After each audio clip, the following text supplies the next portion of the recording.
Camera ready কৰে ৰাখবা সৰি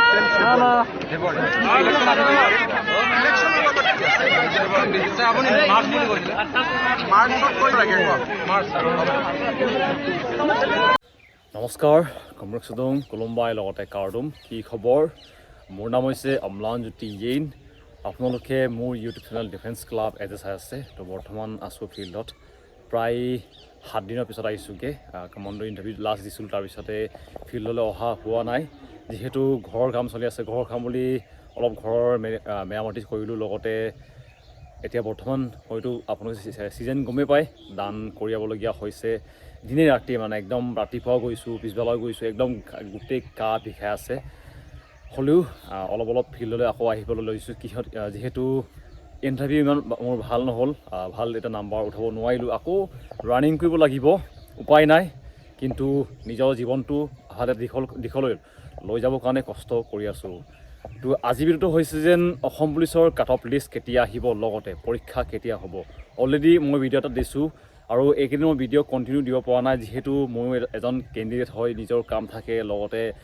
ইউটিউবটো ইমান মোৰ ফাৰ্ষ্ট প্ৰিফাৰেঞ্চ নহয় বেলেগো কাম থাকে তো এতিয়া প্ৰথমে আহিছোঁ যেন অসম পুলিচৰ কাট অফ লিষ্ট কেতিয়া আহিব লগতে যোনটো আপোনালোকৰ পৰীক্ষা এনে ABUB এইবিলাকৰ কেতিয়া হ'ব বিশেষকৈ ABUB বিষয়ে সুধিছে SI দিয়াও কেণ্ডিডেট আছে তেওঁলোকৰ কাৰণেও জনাই দিম যেন কেতিয়া হ'ব পাৰে প্ৰথমতে আজিৰ পৰা আপোনালোকে প্ৰায় 2 এদিনৰ আগতে কিছুমান ভিডিঅ' আপোনালোকে পাইছে য'ত CM ছাৰে মিটিং এখনলৈ আহিছিলে তাতে কিছুমান কেণ্ডিডেটে তেওঁ সুধিছে যে দাদা কিছুমান দাদাও বুলি কৈছে কিছুমানে ছাৰ বুলিও কৈছে যেন অসম পুলিচৰ ABUBৰ পৰীক্ষা কেতিয়া হ'ব তেওঁ প্ৰথমে কৈছিলে যেন পৰীক্ষা কোনটো পৰীক্ষা বুলি সুধিছে মানে তেওঁ হয়তো অৱগত নহয়গৈ তো তাতে বহুতে তাক বুজাই দিছে যেন পৰীক্ষা হৈছে ABUBৰ মানে প্ৰিটেন টেষ্ট কেতিয়া হ'ব তো তেওঁ ক'লে যেন মাৰ্চ মাহত হ'ব বুলি ক'লে আৰু নেক্সট এটা ভিডিঅ'ত তেওঁ কৈছে ফেব্ৰুৱাৰী তো আচলতে কেতিয়া হ'ব তো মই যিমান দূৰ সম্ভৱ মোৰ মানে মতে কৈছোঁ মোৰ মতেও মাৰ্চ মাহতে হোৱাটো এটা আশা আছে যিহেতু জানুৱাৰী মাহত আছে ইলেকশ্যন আৰু লগতে আপোনালোকৰ আছে পৰীক্ষা হাই ছেকেণ্ডেৰীৰ লগতে মেট্ৰিক পৰীক্ষা আছে তো যেতিয়া হাই ছেকেণ্ডেৰী আৰু মেট্ৰিক পৰীক্ষা হয় প্ৰায়খিনি অসমতে স্কুলসমূহ ব্লক হৈ যায় মানে এণ্ট্ৰি নিদিয়ে তেওঁলোকে গোটেই মাহতে বন্ধ কৰি থৈ দিয়ে এইটো কাৰণে হয়তো অসম পুলিচৰ ABUB পৰীক্ষাটো মাৰ্চ মাহতে হ'ব পাৰে লগতে কাট অফ লিষ্টটো কেতিয়া আহিব কাট অফ লিষ্টৰ বিষয়ে মোক বহুতে সুধি আছে যে কাট অফ লিষ্ট কেতিয়া আহিব তো মোৰ যিমানখিনি সম্ভৱ মানে এটা আন্দাজ যিহেতু ময়ো আগৰ পৰা ইণ্টাৰভিউ দি আছোঁ ABUB ফৰেষ্টৰ এইবিলাক দি আছোঁ প্ৰায় 7-9টা ইণ্টাৰভিউ হৈছে তো এটা আন্দাজ জানো যেন কিমান দিনে তেওঁলোকে কাট অফ লিষ্টটো মাৰে তো মোৰ মতে কাট অফ লিষ্ট আপোনালোকে ডিচেম্বৰ মাহৰ ভিতৰতে পাই যাব যিহেতু অসম পুলিচত বহুতো বেলেগ বিভাগ আছে বৰ্ডমেন লগতে আপোনালোকৰ ড্ৰাইভাৰ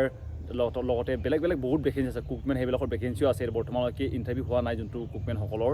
আৰু এইবিলাকৰ কাৰণে হয়তো আপোনালোকৰ কাট অফ লিষ্টটো এই মাহতে হয়তো আহি যাব পাৰে যিহেতু অসম পুলিচৰ যোনটো ড্ৰাইভাৰ কনষ্টেবল ভেকেঞ্চি আছিলে এই ভেকেঞ্চি আছে স্কিল টেষ্টটো ল'বৰ কাৰণে তেওঁলোকে সকলোখিনি ভেকেঞ্চিৰ এটা কাট অফ লিষ্ট হয়তো আপোনালোকক মাৰি দিব পাৰে এইটো কাৰণে আপোনালোকে মানে ৰেডি হৈ থাকিব লগতে CM ছাৰে মাৰ্চ মাহত পৰীক্ষাটো ল'ব বুলি কোৱাৰ কাৰণে আপোনালোকে অৱহেলা কৰি নাথাকিব যিহেতু তেওঁ এবাৰ কৈছে যেন ইলেকশ্যনৰ ইলেকশ্যন আহি থাকে বুলি তেওঁ কৈ দিছে এইটো কাৰণে হয়তো তেওঁ সোনকালেও কৰিব পাৰে হয়তো মাৰ্চ মাহলৈকেও কৰিব পাৰে আপোনালোকে যদি ভাবিছে যেন মাৰ্চ মাহ যদি কৰি দিয়ে 3 মাহ পাব 3 মাহ নহ'বগৈ এনেকৈ ক'বলৈ 3 মাহ গোটেই আপোনালোকে হয়তো 3 মাহটো পঢ়িব নোৱাৰিব যিহেতু জানুৱাৰী পাৰ্টি খাওঁতে কিছুমানৰ গুচি যাব কিছুমানৰ এই ভণ্টিজনী পৰীক্ষা দিছে ভাইজনী পৰীক্ষা দিছে এইবিলাকত চাওঁতে গুচি যাবগৈ এইটো কাৰণে আপোনালোকে মাৰ্চ মাহ হ'ব বুলি বেছি শুই নাথাকিবগৈ এতিয়াও পঢ়ি থাকক লগতে যাৰ কম নম্বৰ পাইছে তেওঁলোকেও কৈছোঁ যেন আপোনালোকে পঢ়ি থাকক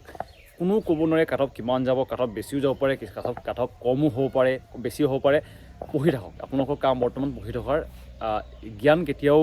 মৰণ নহয় জ্ঞানৰ কেতিয়াও মৰণ নহয় যদি আপোনালোকে পঢ়িছে বেয়া হৈছে নাম নাহিছেগৈ অহাবাৰ আপোনালোকে হয়তো গমেই পায় যেন FFৰ ভেকেঞ্চি আহিবই তাৰ কাৰণে পঢ়ি থাকক লগতে কিছুমানে মোক সুধিও থাকে যেন নতুন ভেকেঞ্চি আহিব নেকি অসম পুলিচৰ বহুতো সুধিও থাকে। তো বৰ্তমানলৈকে নতুন ভেকেঞ্চি আহিবনে নাই গম পোৱাটো মোৰ কাৰণে সম্ভৱ হোৱা নাই। মই এটা সুধিছিলোঁ যেন কিছুমান যাৰ ভাল টপ ৰেংকত মানে চিনাকি আছে তেওঁলোকক সুধিছোঁ, তেওঁলোকেও এইটো ইয়াৰ বিষয়ে গম নাপাওঁ কৈছে। সেইটো কাৰণে মই এনেই আপোনালোকক মই মনতে কিবা মিছা মানে প্ৰতিশ্ৰুতি দিব বিচৰা নাই যেন ভেকেঞ্চি আহিব। হয়, APOৰ ভেকেঞ্চি আহিব, এইটো ইতিমধ্যে আপোনালোকে গমেই পাইছে। আৰু বহুখিনি ভেকেঞ্চি বৰ্তমান খালী হৈছে। আপোনালোকে হয়তো দেখিছে যেন SI ভেকেঞ্চি খালী হ'ব, যিহেতু SI বহুতে APSCতে বৰ্তমান পাছ কৰিলেগৈ। এইবিলাক পদ হয়তো কালি হ'বগৈ। এইটো কাৰণে আপোনালোকে পঢ়ি থাকক। পঢ়াৰ কেতিয়াও মন নহয়, লগতে ৰানিং কৰি থাকক। যাৰ বেয়া হ'ল তেওঁলোকে আকৌ ফিল্ডলৈ আহিব লাগিব। ৰানিংটো বেয়া হ'ল বুলি ঘৰত বহি থাকিলে নহ'ব ন, আকৌ আহিব লাগিব। উপায় নাই, আপোনাৰ ভুলটো আপুনি শুধাব লাগিব। আপোনাৰ কোনটো ক্ষেত্ৰত ভুল হৈছিল, লং জাম্পটো বেয়া হৈছেনে, চিনাপটো বেয়া হ'লনে, ৰানিংটো বেয়া হ'ল, এইটো আপোনালোকে আকৌ ইম্প্ৰুভ কৰিব লাগিব। আমাৰ ভুলটো কি হয় জানে নাই, যেতিয়া আমি ৰানিং মানে ইণ্টাৰভিউ হয় সেইকেইদিনে আমি ৰানিং কৰোঁ। এইকাৰণে আমাৰ যোনদিনা আমাৰ ৰানিং হয়গৈ সেইদিনা ৰানিংটো আমাৰ ভাল নহয়গৈ। আৰু মই আগতে আপোনালোকক কৈছিলোঁ যেন ৰানিং সদায় আপোনালোকৰ ভাল হোৱাৰ প্ৰয়োজন নাই। আপোনালোকৰ ভাল হ'ব লাগিব যোনদিনা আমাৰ ইণ্টাৰভিউ থাকে, সেইদিনা ভাল হ'লে হৈ যায়। কিন্তু আমাৰ ফিল্ডত বহুতে টানি থাকে, কিন্তু জেগাত গৈ পিনে টানিব নোৱাৰে। ডায়েটটো ভাল কৰিব লাগে, সেইবিলাক ভাল কৰিব লাগে, তাৰপিছতে প্ৰেক্টিছটো ভাল কৰিব লাগে, তেতিয়াই ইম্প্ৰুভ হ'ব। এদিন দুদিন আহি পিনি কেতিয়াও প্ৰেক্টিছ ইম্প্ৰুভ কৰিব নোৱাৰি। তো ইমানখিনি আছিলে ভিডিঅ'টো। মাৰ্চ মাহত পৰীক্ষা হোৱাৰ সম্ভাৱনা আছে। লগতে কাট অফ লিষ্টটো এই মাহতে, ডিচেম্বৰ মাহৰ এই মাহতে হয়তো আহিব পাৰে। হয়তো কৈছোঁ, কনফাৰ্মলি কোৱাটো সম্ভৱ নহয়, কিন্তু মোৰ মতে ডিচেম্বৰ মাহতে আহি যাব কাট অফ লিষ্টটো। কিমান কাট অফ যাব, 51, 52 যিমানেই যায় নিশ্চয় আহি যাবগৈ।